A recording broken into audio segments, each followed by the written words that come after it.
Snacks అంటే snacks ఏం లేవట, ఇక్కడ ఏది ఉంటే అది ఇచ్చారు మా వాళ్ళు. ఇగో తీసుకో. నా చేతితో కూడా ముట్టుకోను, నా చేతితో కూడా ముట్టుకోను. ఏంది అది? నా చేతితో కూడా ఇది ఏందో తెలుసా? తెలుసు నాకు. ఏంది? మీరు ఎక్కడి నుంచో ప్రసాదం తీసుకుని వచ్చారు, సో నా చేతితో కూడా నేను ముట్టుకోను. నాకు దీని ప్రసాదం అని అంటారా? అవును, దాని ప్రసాదం అంటారు. ఎట్లా? దేవుని దగ్గర పెడితే అది ప్రసాదమే కదా. ప్రసాదం కాదు, నేను చెప్తా కానీ తినండి ఒక ముక్క. లేదు, నేను తినను బ్రదర్. మీరు ఏదైనా టిఫిన్ పెడతానంటే నేను తింటాను, భోజనం పెడతానంటే నేను ఒక ముక్క తిను పదార్థం నేను తింటాను కానీ ప్రసాదం చేయి నొప్పుతుంది బ్రదర్, నువ్వు ఒక ముక్క లేదు లేదు. I'm sorry. చూడగానే అట్లా భయపడుతుంది ఎందుకు? భయం కాదు, చూడండి, ప్రసాదం వేరు, తిను పదార్థం వేరు. ప్రసాదమా? మీరు తిను పదార్థం పెట్టండి, నేను తింటాను. ఇది ప్రసాదమా? అది ఖచ్చితంగా ప్రసాదమే. ఎట్లయితుంది? మీరు ఎక్కడి నుంచి తీసుకొచ్చారో నేను చూసి. ఎక్కడి నుంచి తీసుకొచ్చి? మీరు లోపల దేవుడి దగ్గర నుంచి తీసుకుని వచ్చారు. లోపల దేవుడు ఉన్నాడా? సో అది కుంకుమ ఉంది అక్కడ. ఒక నిమిషం, స్టూడియో ఇది, గుడి కాదు. గుడి కాకపోయినా దేవుని దగ్గర పెట్టారు కనుక అది. తీసుకోండి. 1 minute, let me explain very క్లియర్గా. వ్యూవర్స్కి ఎలాంటి కన్ఫ్యూజన్ లేకుండా, ఎలాంటి వ్యతిరేకత రాకుండా నేను ఒక చిన్న విషయాన్ని నేను చెప్తాను. భగవద్గీత 3వ అధ్యాయం 13వ వచనంలో శ్రీకృష్ణుడు ఏమంటాడంటే కనుక, యజ్ఞం పూర్తయిన తర్వాత ఒక పూజారి భక్తుడి దగ్గరికి ప్రసాదం తీసుకొచ్చి ఇవ్వాలి. ఆ ప్రసాదం తినుట ద్వారా భక్తుని యొక్క పాపాలు తొలగించబడతాయని శ్రీకృష్ణుడు చెప్తున్నాడు. వి స్ట్రాంగ్లీ బిలీవ్ యేసుక్రీస్తు తప్ప మరి ఎవరో కూడా పాపాలను తొలగించలేదు, కాబట్టి మేము ఎవరి ప్రసాదము తినము.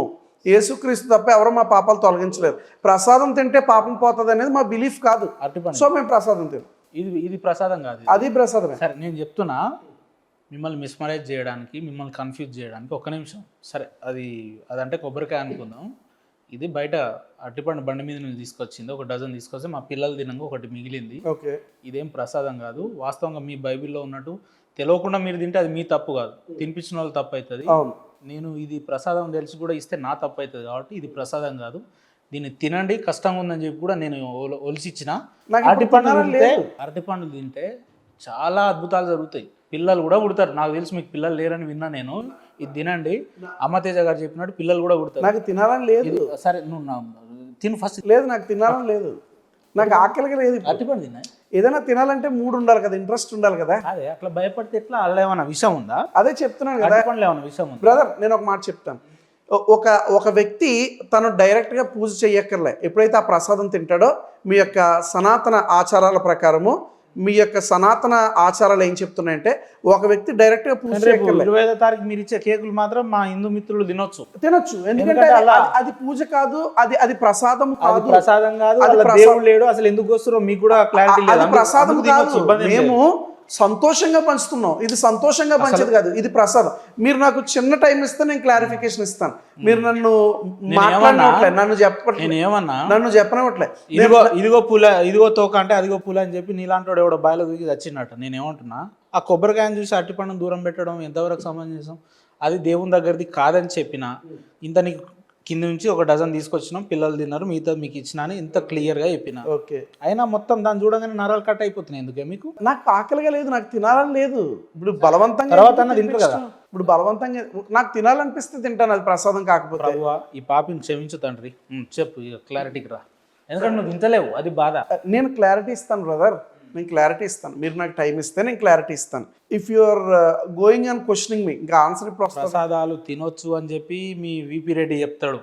నేను ఒక చిన్నప్పుడు ఎల్లమ్మ దగ్గర పోయినా, పుల్లమ్మ దగ్గర పోయినా, ఆడ మొక్కుతుండే, మటన్ తిన్నాము, అన్నీ చెప్తాడు. ఆయన తన వ్యక్తిగత అభిప్రాయం చెప్పాడు. ఆయన తిన్నాడు కదా అని చెప్పి నేను తినాలని లేదు, ఆయన హత్య చేశాడు కదా అని చెప్పి నేను హత్య చేయాలని లేదు కదా, ఆయన ఏదో తప్పు చేశాడని చెప్పి నేను చేయాలని లేదు.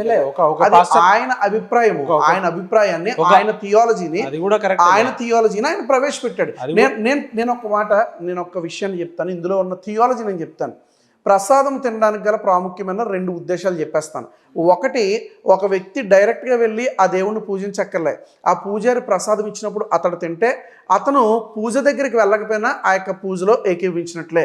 భగవద్గీత 3వ అధ్యాయం 13వ వచనంలో శ్రీకృష్ణుడే సాక్షాత్తు ఏం చెప్తాడంటే గనక, ఒక భక్తుడు తన యొక్క పాపాలు తొలగించబడాలి అని అంటే గనక అతడు ప్రసాదం భుజిస్తే చాలా అతడు పాపాలు తొలగించబడతాయి.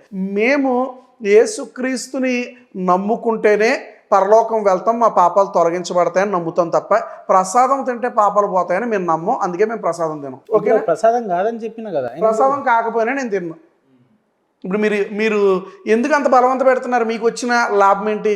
నేను తింటున్నప్పుడు అందులో అన్న మొత్తం మంది కలిపారా? నేను పడిపోయిన తర్వాత అన్న కొట్టేద్దామని జేబులో ఉన్న ఆలోచన చేస్తున్నారా? నేను తింటున్నప్పుడు మీరు ఖాళీ కూర్చుంటే బాగుండదని. లేదు, మీరు తింటే నేను తినాలని ఏం లేదు కదా. ఇప్పుడు తాగే వాళ్ళ మధ్యలో కొంతమంది వెళ్తూ ఉంటారు, వాళ్ళు స్టఫ్ తినేసి వచ్చేస్తారు. అందరూ తాగుతున్నారు కదా అని అతను తాగలేడు కదా. సో ఇది కూడా అంతే. మొత్తానికి మీరు ప్రసాదం తినరు. నేను తినను. తినే వాళ్ళని ఆపరు. తినేవాళ్ళు అది వారి ఇష్టం, ఆపాల్సిన పని నాకు లేదు. This is a democratic country. ఎవరు నచ్చినట్లుగా వారు ఆర్టికల్ 24 ప్రకారము freedom to profess, freedom to practice, freedom to propagate. ఎవరికి నచ్చిన మతాన్ని వారు స్వీకరించవచ్చు, అంగీకరించవచ్చు, ప్రకటించుకోవచ్చు. ఎవరికి ప్రసాదం తినాలనిపిస్తే వారు తినొచ్చు. అదే ఈ ముచ్చట్లన్నీ కెమెరా ముందు చెప్పి మీరు మాత్రం ఊర్లో పంటిపోయి పాంప్లెంట్లు పంచవచ్చు, ఏసున్నామండి అని చెప్పి మైకులు పెట్టవచ్చు, ఆటోలలో పోయి మత మార్పిడి చేయొచ్చు. మీరు మాత్రం వినాయక చవితికి డాన్స్లు వేసుకుంటూ తిరగచ్చు, వినాయక చవితికి మా చెవులు పగలగొట్టచ్చు, హోలీకేమో మా మీద రంగులు చల్లొచ్చు. మీరు మాత్రం రోడ్ల మీదకి వచ్చి పల్లకి సేవలు చేయొచ్చు, సుబ్బారాయుడు సిస్టమ్ అని చెప్పి మీరు తీర్థాలు పెట్టొచ్చు. మేము మాత్రం సువార్త ప్రకటించకూడదు. అంటే మీకు ఒక చట్టము మాకు ఒక చట్టమా? కాన్స్టిట్యూషన్ అంబేద్కర్ గారు అందరికి ఒకలాగే రాశాడా?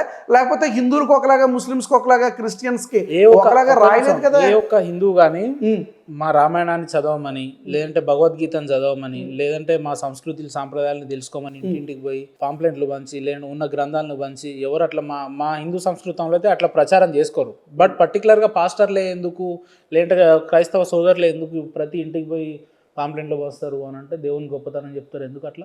నేను మీతోనే మాట్లాడుతున్నా, యేసు ప్రభుత్వం. ఇప్పుడే నేను మీకు ఒక వీడియో చూపిస్తాను. ఏది ఫోన్లోనా? ఇస్కాన్ వారు ఏ రీతిగా వారు మత ప్రచారం చేస్తున్నారు అనేది, మత ప్రచారం చేస్తున్నారు అనేది నేను చూపిస్తాను. రీసెంట్ గా మా కాకినాడలో మీరు ఏం చూపిస్తారో కూడా నేను చెప్తున్నా. దాన్ని మత ప్రచారం అన్నారు. ఏమంటారా? వాళ్ళకు సంబంధించిన వార్షికోత్సవం జరుగుతుంటే నాయన మాది జరుగుతుంది రండి తెలుసుకోండి అని చెప్తారు. దాని మత ప్రచారం ఎట్లా అంటారు అంటున్నా. సో రోడ్డు మీద నుంచి మీరు ఒకటి ఇస్కాన్ చూపిస్తారు, మీలాంటి మీ 1000 ఇస్కాన్లు ఉన్నాయి నా దగ్గర, 1000 ఇస్కాన్లు ఉన్నాయి నా దగ్గర అంటున్నా మీ పాస్టర్లే. ఈ వ్యక్తి మా కృష్ణుని నమ్ముకో అని చెప్తున్నాడు. మరొక వ్యక్తి మరికొందరు రోడ్ల మీదకి వచ్చి హరే కృష్ణ అని చెప్పి వారు డాన్సులు వేస్తున్నారు. మీరు 2000 చూపిస్తారేమో, మేము 2000 చూపిస్తామండి. హలో బాబు పాస్టర్ గారు. మరికొంతమంది రోడ్ల మీదకి వచ్చి వారు ఈ రీతిగా నాట్యం చేస్తూ వారు కృష్ణుని ప్రకటించుకుంటా ఉన్నారు. మరొక ఆయన భగవద్గీత పంచుతున్నాడు రోడ్డు మీద. అంటే భారతదేశం కేవలం మీ సొత్త, క్రిస్టియన్స్ సువార్త చేయకూడదా? కృష్ణాష్టమి ఊరేగింపు సందర్భంలో వీడియోలు తీసుకొచ్చి రోడ్ల మీద ఊరేగింపు చేస్తున్నారు. అట్లా కాదు, సపరేట్ గా కృష్ణుని బొమ్మ పెట్టుకొని మైకులు పెట్టుకొని పాంప్లెంట్లు ఎవడు వస్తలేడు. పాస్టర్లలో బైబిల్ నేను కాకినాడలో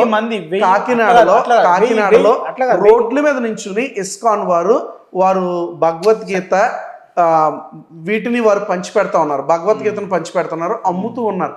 ఇది మరి మత ప్రచారం కాదే? ఇది మత ప్రచారం. హిందువులు చేస్తున్నారు అని చెప్పి మీరు కూడా చేస్తున్నారు అన్నట్టు. హిందువులు చేస్తున్నారు కాబట్టి నేను చేస్తున్నాను కాదు. హిందువులకి చేసుకునే హక్కు ఉంది, క్రిస్టియన్స్ కి చేసుకునే హక్కు ఉంది. మీకు ఎందుకు అంత భయం? ఎందుకు? యేసుక్రీస్తుని చూడగానే వణికిపోతారు ఎందుకు? యేసుక్రీస్తు శిష్యులను చూడగానే, పాస్టర్లను చూడగానే ఎక్కడ లేని భయం ఎందుకు మీకు పుడుతుంది? ఎక్కడ లేని వణుకెందుకు మీకు వస్తా ఉంది? ఎందుకు వణుకు పుడుతుంది అంటే, నీ అమ్మ వీళ్ళు పాస్టర్ల రూపంలో వచ్చి ఉన్న సామాన్లు ఏడ తీసుకుపోతారో, వీళ్ళు పాస్టర్ రూపంలో వచ్చి ఉన్న పైసలు ఏడ దనుకోపోతారని వాళ్ళు భయపడుతారు. అట్లా లేదంటే మీరేదో పులులు సింహాలు బాలయ్య టైప్ కాదు. కానీ లేదు, ఎవరైనా సువార్త ప్రకటిస్తుంటే లేనిపోయిన భయము. ఏ పాస్టర్ ఎవరి దగ్గర కూడా డబ్బులు డిమాండ్ చేసి తీసుకోడు. ధనం ఇవ్వాలి అని డిమాండ్ చెయ్యడు. ఎంతమంది చూపించాలి? చూపించండి. మీకు వచ్చిన దశంభాగంలో మొదటిది మాకు ఇవ్వకపోతే మీ మెడకాయ పోతుంది అని ఒకడు అంటాడు, నీ ఇంకో కాయ పోతుంది అని ఇంకోటి అంటాడు. దశంభాగం అంటే మీ ఒక నిమిషం, దశంభాగం అంటే దాని అర్థం ఏంటంటే ఫ్రిడ్జ్ లో ఉన్న కొత్తిమీర, సోరకాయ, బీరకాయ, అల్లం, వెల్లుల్లి అన్ని ఇవ్వాలని ఒకడు అంటాడు. ఇంకోటి మీకు దశంభాగం ఇవ్వకపోతే ఉన్నదంతా పోతుంది మీకు, అసలు మెయిన్ ట్రాన్స్ఫార్మర్ పని చేయదని ఒకడు అంటాడు. దశమ భాగం గురించి మనం లాస్ట్ ఇంటర్వ్యూలో డిస్కస్ చేసాం. మరలా చెప్తున్నాను, దశమ భాగం అనేది పాత నిబంధనలో ఉంది. అది ఖచ్చితంగా దేవునికి కానుక ఇవ్వాల్సిందే. దేవుని ఆలయం నడవాలంటే మీ కంఫర్ట్ జోన్ కోసం, ఒక్క నిమిషం, మీ కంఫర్ట్ జోన్ కోసం మీరు ఎన్ని నిబంధనలు రాసుకోవచ్చు. రాసినోనికి ఎందుకు రాస్తుండో వానికి తెలియదు. పాటించేటోళ్ళకి ఎందుకు పాటిస్తున్నావు మీకు తెలియదు. సో మీరు ఒకడు అంటాడు మీరు టైం అరటిపండు ఇస్తే ఇందాక ఇగో మీరు ఇదే టైం ఇస్తే మీరు నాకు టైం ఇస్తే అసలు మీరు ఈ అరటిపండు ఎందుకు తినలేదు తెలుసా? మీరు అమ్మ తేజని బాగా ఫాలో అవుతారు, అరటిపండు తింటే పిల్లలు పుడతారని అన్నారు కదా, ఆ భయంతో మీకేమన్నా లేనిపోయిన పిల్లలు పుడతారని మీరు భయానికి తినలేదేమో అనిపిస్తాను నాకు. ఓకే, ఇది వాస్తవానికి బైబిల్లో ఉన్న కాన్సెప్ట్ కాదు. నేను బ్రహ్మాండ పురము, స్కంద పురాణము, వాల్మీకి రామాయణము, శివ పురాణము వీటి నుంచి నేను కోట్ చేసి ఒక మాట చెప్తాను. ఇందులో ఒక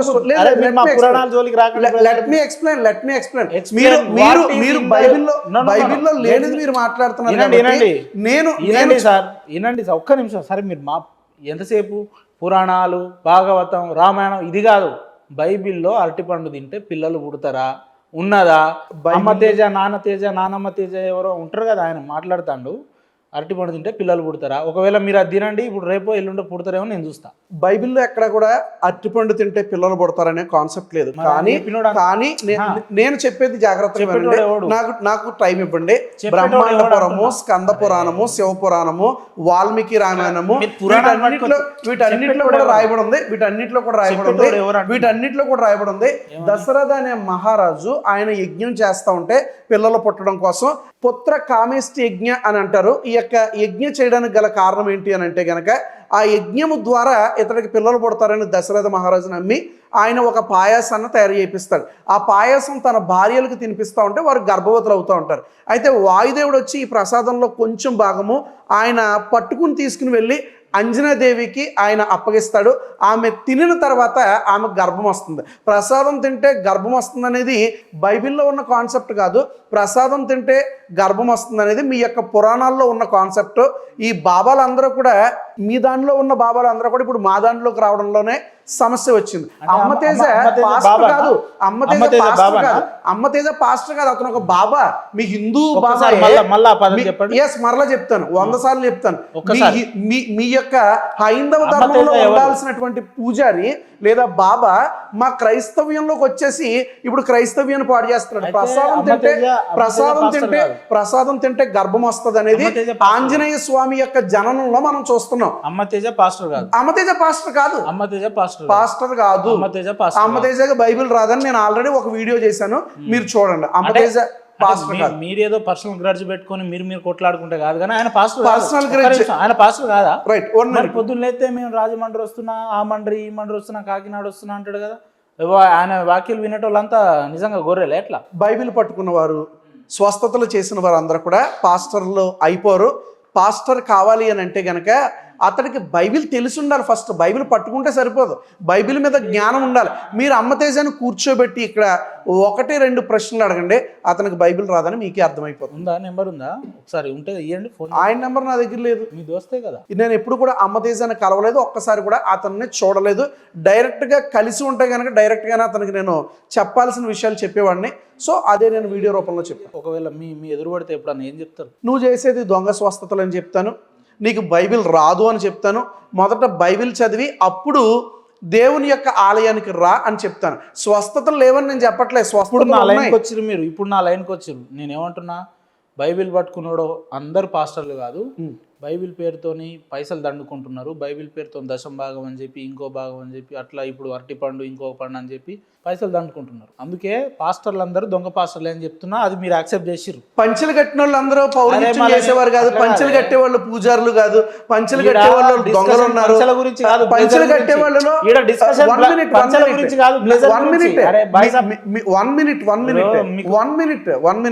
పంచెలు కట్టిన వాళ్ళలో మీకు పూజ చేస్తాం, మీ ఇంటి పేరు మీద యజ్ఞం చేస్తాం, మీకు మీ ఇంటి పేరు మీద మేము యజ్ఞం చేస్తాం, మేము పూజ చేస్తామని చెప్పి డబ్బులు కాజేసిన పూజారులు చాలా మంది ఉన్నారు. వారి గురించి మీరు ఎందుకు మాట్లాడలేకపోతున్నారు? Here the discussion is not about panchas. The discussion is about Bible. Discussion is about, let us discuss. నన్ను మాట్లాడని. Discussion is about religions. Religions. మన భారతదేశంలో ఉన్నాం, రిలీజియన్స్ కోసం మాట్లాడదాం. బైబిల్ ఎందుకు టార్గెట్ చేస్తున్నారు? బైబిల్ అనేది ఒక రిలీజియనే కదా. బైబిల్ అనేది రిలీజియన్ కాదు, it is a relationship with God. ఎక్కడి నుంచి గాడ్? రిలేషన్షిప్ విత్ గాడ్ అంటే రిలేషన్షిప్, ఫ్రెండ్షిప్, ఇంకో షిప్లు అన్ని గాడ్ తోటే చేస్తారా? అన్ని దేవుడితో చేస్తాం. మనుషులతో చేయరా? మనుషులతో చేస్తాం. మనుషులతో చేసేది మనుషులతో ఉంటుంది, దేవునితో చేసేది దేవునితో ఉంటుంది. ఇక్కడ మీ స్థానంలో దాదాపు నేను ఒక 30 మంది పాస్టర్లను చేసిన ఇంటర్వ్యూ వినండి. 30 మందిలల్లా ఒక ఒక్కొక్క డిఫరెంట్ పర్సన్ ఒక 5 పేర్లతో వాడు దొంగ వీడి దొంగ అని పోయి వాడు అంటాడు. ఇంకోటి వస్తాయి నిన్న వచ్చినోడు దొంగ అని ఈడు అంటాడు. ఇప్పుడు మీరున్నారు ఎవడో దొంగ అంటున్నాడు, రేపు వచ్చినాక మీరు కూడా దొంగ అని ఆయన అంటాడు. ఆఫ్ కోర్స్ ఇప్పుడు మీలో మీకే క్లారిటీ లేదు. ఆ పిల్లోడు కనుక నర్సరీ పోయినప్పుడు 2 బుక్కులు మోసుకుపోయినట్టు ఆ సంఖ్యలో ఒక బుక్ మోసుకొని పోతారు. ఎటు పోతారు, ఏం చదువుతారు, ఏం చెప్తారో మీకు ఐడియా ఉండదు. ఒక సంస్కృతి సాంప్రదాయాలు ఉండవు. కేక్ ఎందుకు వస్తారు December 25th నాడు, మాకు తెలియదు ఉత్తగా పండుగ చేస్తున్నాం అని అంటారు. మీరు కేక్ ఒక శుభ సూచకంగా కోస్తాం. కేక్ తీపిని మీరు అమ్మ తేజ్ అని దొంగ పాస్టర్ అనడం అయితే కరెక్ట్ కాదు. ఎందుకంటే ఆయన నేను దొంగ సోషల్ మీడియాలో నేను దొంగ పాస్టర్ సోషల్ మీడియాలో నేను దొంగ పాస్టర్ బ్రదర్, నేను దొంగ పాస్టర్ అనడంలే. అతను దొంగ బాబా మా క్రైస్తవ్యంలోకి పాస్టర్గా వచ్చాడు, దయచేసి మీరు వెనక్కి తీసుకెళ్ళిపోండి అని చెప్తున్నాను నేను. అంటే ఇప్పుడు ఆయన పాస్టర్ కాదు, ఆయన పాస్టర్ పాస్టర్ అని చెప్పి సువార్త ఇస్తుండు కదా. మరి ఆయన బాబా, ఆయన బాబా. సరే ఇప్పుడు నేను పాస్టర్ అని చెప్పి ఆయన వీడియోలు మీరు చూడండి. నేను పాస్టర్ అని చెప్పి చాలా మందిని లోపల ముంచుతున్నాడు, బయటికి తీస్తున్నాడు, లోపల ముంచుతున్నాడు, బయటికి తీస్తున్నాడు. ఇప్పుడు ఈ ముంచటోనికి నెత్తి లేదా, ముంచుకునేటోనికి నెత్తి లేదా, ఏందన్నట్టు? పౌరహిత్యం చేసేవారు కొంతమంది. అరే బాయ్ సాబ్, మీరు అమ్మ తేజ గురించి మాట్లాడి పౌరహిత్యం చేసేవారు కొంతమంది. నేను అడిగే ప్రశ్న కూడా మీరు ఓపికగా వినటంలే. నేను అడిగే ప్రశ్న ఏంటంటే పౌరహిత్యం చేసేవారు చెప్పుకుంటా నేనే లేచిపోతాయి. పౌరహిత్యం చేసేవారు ఉంటారు. పౌరహిత్యం చేసేవారు అందరూ మంచివారే, అందరిని మేము నమ్ముతామని మీరు చెప్పగలరా? అలాగే క్రిస్టియన్ పాస్టర్స్లో కూడా అమ్మ తేజ లాంటి వారు ఉంటారు. చెప్పాను బొచ్చ చెప్తా. పౌరోహిత్యం చెప్పేటోళ్ళు అందరూ మంచి వాళ్ళు.